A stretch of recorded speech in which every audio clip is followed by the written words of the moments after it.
Hey, welcome to Story Driven, the show where we improv scripts, film those, and then now we got to talk about them. Today I have Levi and Jesse with me. We just made a fun little video called Pack Your Bags, Kids. Jesse, tell us what it's about. Pack Your Bags, Kids is basically a story of these two guys going to the same interview, and they're carpooling, but only one gets the job. So you had director, DP, 3 actors. Noah Reese was gaffing. Who was running audio? No one was running audio. It was like literally crammed like by their leg. Yeah. This was Jesse's first time directing, and she did wonderful. She did a great job. You did. That's great. Very kind of you to say. And then Mason did AD, art directing. He helped with the costume. Mason shows up after lunch, and he's got a clothesline, a bunch of clothes, and he's like, I'm doing a thing. I'm art directing now. Just started improving something together. Yep. Oh, it was great. Chris just kept bringing improv after improv and making people laugh every take. It was just so funny. And the way that Josh was able to just stay in focus that entire time, like I would have lost Yeah, it. Right? Oh, for sure. Josh is giving an equally difficult performance, just so subtly, where he's like, you'll see him crack in the footage a lot, but like he has to keep straight faced when dude's crying a foot away at like the top of his lungs, giving it his all. And we're like, Chris, crank it to 12, crank it to 13. Josh at one point was like, I'm never acting with you again, dude. Yeah, that was great. Stop recording. I'm never acting with you again.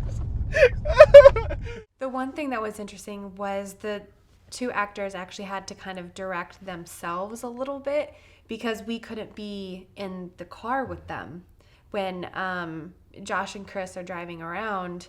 You know, that was them hearing our 2 cents and then coming back, letting us watch the takes and then having them go out again. Brooke as Becky. Yeah, what notes did you give her ahead of time for Becky, if any? I told her I needed super redneck, borderline white trash, and has this huge list of expectations for your husband he's just not meeting. That's all I had to give her, and she ran with it. She's like, "Oh man, let me send you my wardrobe ideas. I'm thinking about this, I'm thinking about that." And she was actually able to help us connect to the trailer. That was a huge thing that we weren't really sure of. We're like, crap, where are we gonna shoot the entrance? So she was helpful in that location. And Levi was not there to join us this time, Yes. so I wish I could have been there. I heard there were tons of laughs, and just being the editor of this film, I have been laughing my butt off just watching the footage. So, oh, dude, there's so I'm much glad you footage to guys- go through. yeah, it's great. At one point, it kind of was like, just start talking to Levi through the camera to tell him like, hey, this is kind of messy right now, but Oh, like, that's right. hey, there's no audio on this, but like there will be this It was matches. so helpful. You kept popping in with the different clips saying, "Hey Levi, chance again.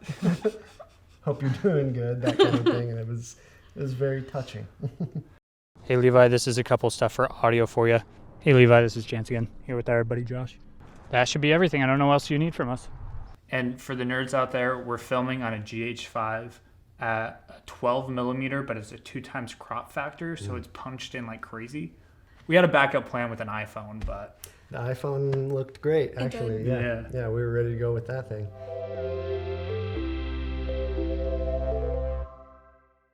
notes for next time. Yeah.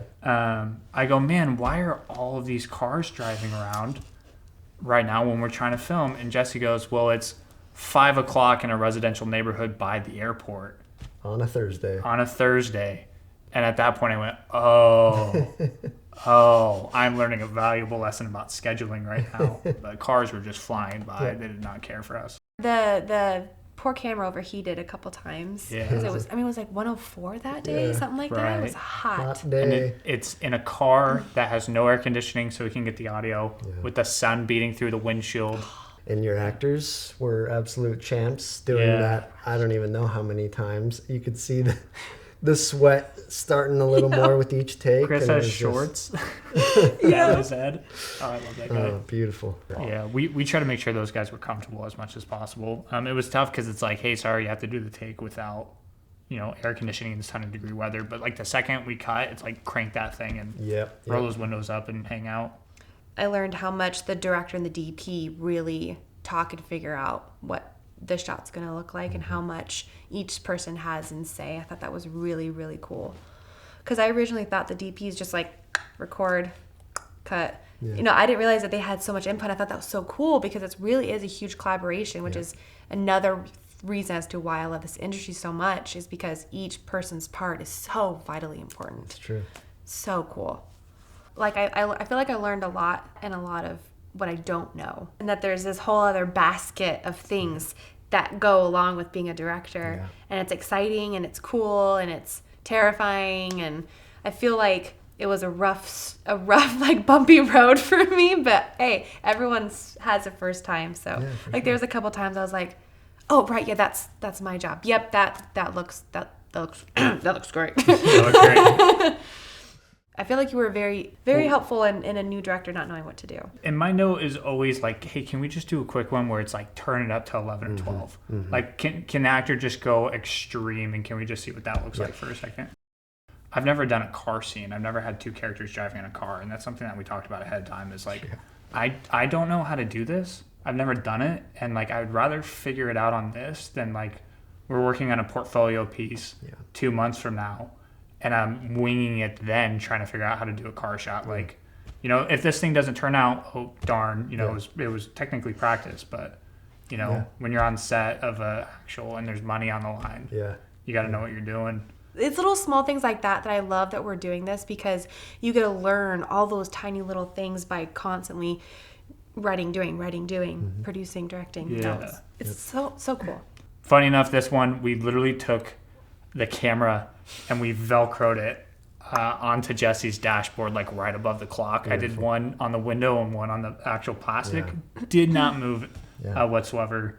So I think those command strips can hold like 24 pounds, and the camera's like 2. They did a great job. Yeah. That car could get hit, and that camera's not moving. Yeah. Really was surprised with how much we still were able to see with it in that tight spot, because that dash, you know, is like this wide. It's shallow, anything that you learned in post while you're editing? Where you're like, Chance messed up so bad, I had to learn how to... I had only ever done one other film where it was a long, just car interior scene, but I hadn't had that many angles to work with. So with these long takes of this character Bobby crying and saying all these different things in each take, I had so much to work with, and it was a blessing and a curse to have to go through that footage, because I kept finding just the funniest moments, and I kept wanting to add stuff, but then we were, you know, kind of going long in length. It was awesome to have like too much to work with. Well, and the reason for that, a big reason, was we knew the second they started driving, there's no controlling the lighting. Like, there's nothing in the car. It's like, it's whatever happens to come through the windshield. And so we had the time to do it. It was like, go run it as many times as you feasibly can by going to point A to point B. And let's try to get as much coverage, because there could be an entire take that's overexposed or too dark, and we just don't know until it happens. So it turns out pretty much all takes were solid across the board. They really were. So it was like the first or second take we did of Josh on the medium. Yeah, Jesse knows where I'm getting at. Yep. I was in the front seat, and I had to... it was on a tripod. I had to balance the camera and then make sure it was still in focus the whole time. But also, I had to balance the microphone towards Josh. The mic and the color of his shirt were the same color, and my viewfinder is dark, right? Excuses. So I didn't know the whole time that the mic was in the shot. Yeah. And it wasn't like, sometimes it just peeked in, but sometimes it was like on Josh's face, touching. And getting into his eye. Yeah. Oh, it was so bad. One of the biggest mistakes I've made. It's good. So we had done that take, and we were going to lunch. And on the way to lunch, Jesse watched the footage and brought it up. And I was like, the second we see Josh, he has to get back in the car. We have to redo it.